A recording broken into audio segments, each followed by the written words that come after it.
Alright, so I'm going to start with distress markers because that seems to be the newest thing, and of course everybody wants to know all they can know about them. So I'll kind of take you through, start to finish, some ideas, some tips, some techniques on how to work with these. Been really popular, super fun to work with. So this is the newest product for Ranger at this show, especially in the distress line. These are water-based markers, so these have very similar properties to distress ink. They're available in 37 colors, which means it's a 36 distress colors plus, of course, white picket fence. This will be kind of its own marker, so I'm going to set it off to the side. The great thing about this, of course, all these colors coordinate with the existing distress colors, which make them really fun. And the whole thing about creating these colors that was important to me is developing an ink that would work well with the existing distress line. It would have been easy to just make things that match color, but I needed to have it actually work hand in hand with the stains as well as the ink pads. So some properties that this ink has. First of all, it's going to be reactive with water, meaning when it gets wet, it will do what distress does, which means it will travel out across the surface. So unlike just kind of running like most colors, it will actually travel out. The most important thing though, it's going to maintain its color integrity. So if I color with it and I try to watercolor with it, it will actually keep its color. It will just become a more translucent version of this color, but the red will never turn to pink. It will just create more of a translucent red. The tips of these markers, pretty fun. They're actually a dual tip marker. One tip is going to have a brush tip. This is going to be a flexible brush. So this is going to kind of act like almost like a paintbrush if you want to do a wide stroke or just kind of go in and do a thin stroke with that. The other side is a fine point. Now this is a plastic nib. So the cool thing about this is this will allow you to continue to do detail marks. So you can use it for journaling, you can use it for drawing lines, going around stencils. Because it's not felt, it's never going to fray. We'll always keep that detail point, which is really, really important. So like I was saying, as far as it being reactive with water, if I went in and grabbed some water, you see a little spritzer. There we go. It's going to work. If I hit this with water, you see right away that the ink travels out. That's what distress does. It wants to wick. It wants to kind of get out of its own way. And that means that these pens are never permanent. No matter when you add water to them, they're always going to react. So that's one thing that you need to know. Even if you color on a surface, if you let them dry, they'll dry, but they'll never be waterproof. So if you put something over it, they're always going to blend and wick and move out of the way. Okay, so we'll talk about actually working with these and how we're going to utilize these. When we go to work with them, you can stamp and color, or you can actually color on the stamp and stamp with them. First, I'm just going to show you just stamping and coloring, pretty basic. So I'm going to take a waterproof ink. In this case, I'm going to use archival. So this will be a permanent ink. And the surface that I'm working on, this is a material called specialty stamping paper. It's actually a coated paper that we released at the show. It's pretty cool. So there's samples of it. This is a sample. There's samples here. It's pretty cool. You got to feel it to really know what it is. It is a coated paper on both sides, a matte coated paper. So unlike glossy card, it doesn't have that shine to it. But the cool thing about this paper is that we can use all of our products on it. So if you like to use alcohol ink, for example, and you want to do backgrounds but you don't want that gloss, you can use alcohol ink on this specialty stamping paper. If you want to utilize distress or Adirondack or anything like that, you can use this paper. So I'm just going to compare this to plain cardstock. So the specialty stamping paper is sold in 8.5 by 11 ATCs. This is just showing you the same stamped image on white cardstock. So you can really see the difference in detail, especially when you're stamping with it. You really get all those crisp lines, keeps a lot of good detail. Do you have to hit that one with heat? Yeah, this one I am going to hit it with heat. You don't necessarily have to heat set it, but you do need to let it dry before you color. So in this case, I definitely want to heat set it because you can kind of see the shine of that archival. If you stamp with other permanent inks, faster drying permanent inks, you probably wouldn't need to heat set. But I like the rich color of archival. Just because it's oil-based, that's why I like it, because it really gives it a good pop. So I just want that to be dry. Excellent. I'll wipe the archival off of my stamp. Okay, so now let's go in and color. Now, when I go to color, because this is a water-based ink, the only thing I need to use to blend it is, in fact, water. So I released 2 new water brushes for this show. This water brush is, of course, a refillable brush that has that bladder control, which means it's not going to leak water out. It's going to feed through this delivery system in the top. This one is a detailer, and what I love about this is you can see that even though it's a brush, it will always end up as a detail tip. So when you're going and doing coloring, it'll always stay as a point. So I can go and do detail coloring with water, or I can use it as a brush, but it'll always go back to a detail point.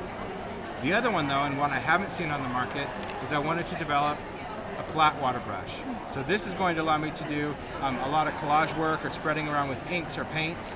And this is a great flat surface, but if you were going to do larger areas and you need to kind of get in grooves with water, this piece is removable. So this is going to give me much longer bristles to kind of work into areas and slot my color around and do any of the wash, and then you can always snap that right back through and you have a flat brush again. Really fun brushes to use because you can fill them with water or inks or anything like that. So let's talk about coloring. When I go in and do some coloring, I'm just going to color directly onto the paper. And you can use as many colors as you want with this.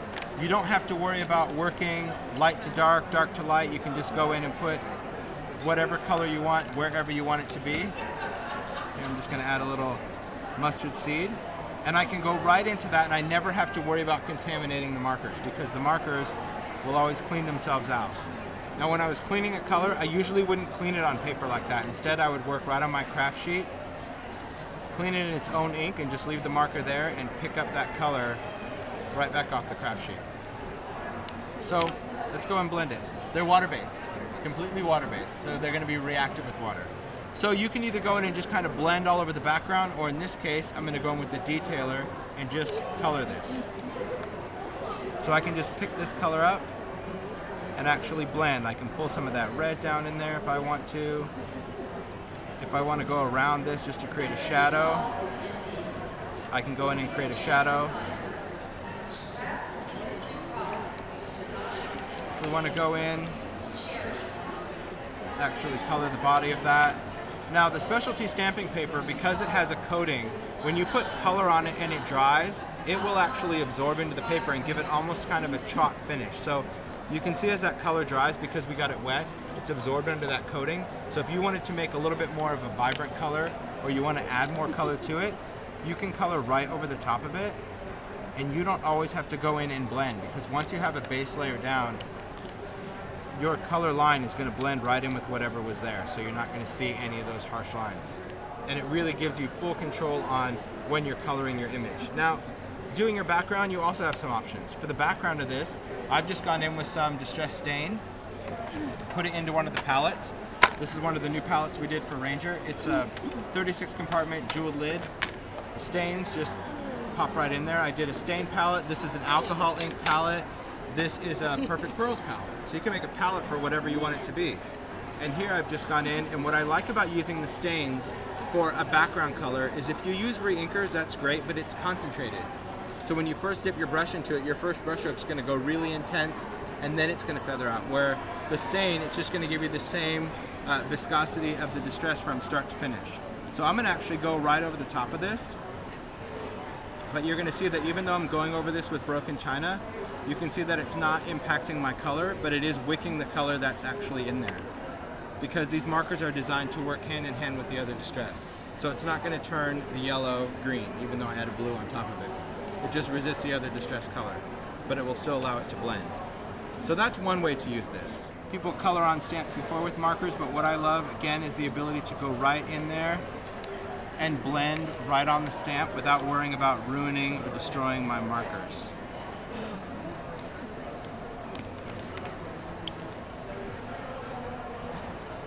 And you can utilize really any colors you want.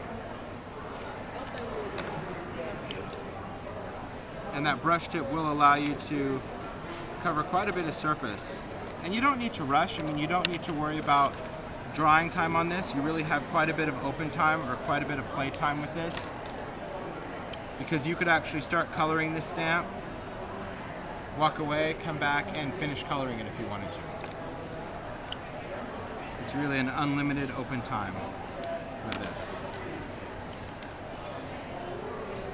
And do you spray it with water before you stamp? We're just going to breathe some hot breath onto it, but just one little quick huff. A lot of people go in and there breathe way too much on it. And you don't need to do that. It's just going to be one quick little hot breath.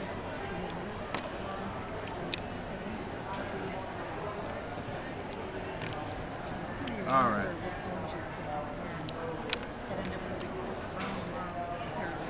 Now the cool thing about these inks as well is that they really work well together. So sometimes you'll think, oh, you know, I'm going to add some color, but I kind of forgot where I colored before, and before you know it, you end up with sludge.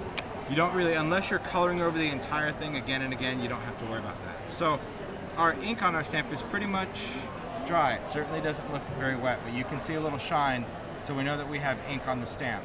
So again, hot breath. You don't need to lick it. Or, I mean, if you wanted to do some cool things, like maybe you had a snowflake stamp or a leaf or some sort of cool shape that you wanted to mist with water and stamp, you could do that.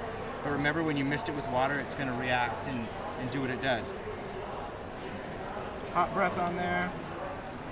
Stamp it out. And the beauty of this is already blended right from the time I stamp it. And your colors have a really, really cool effect. I love the look of this. But more importantly, I love the fact that because it's distress, it's always going to be reactive with water. So you're able to get a second generation, of course it's going to be a lighter version, and a third generation.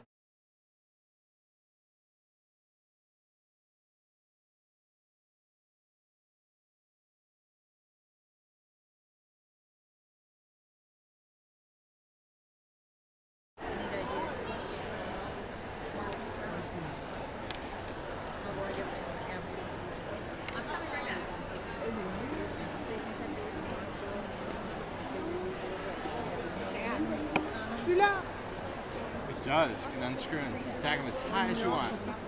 Yep. Where are you from? Thanks. So you can take a picture with her? Yeah.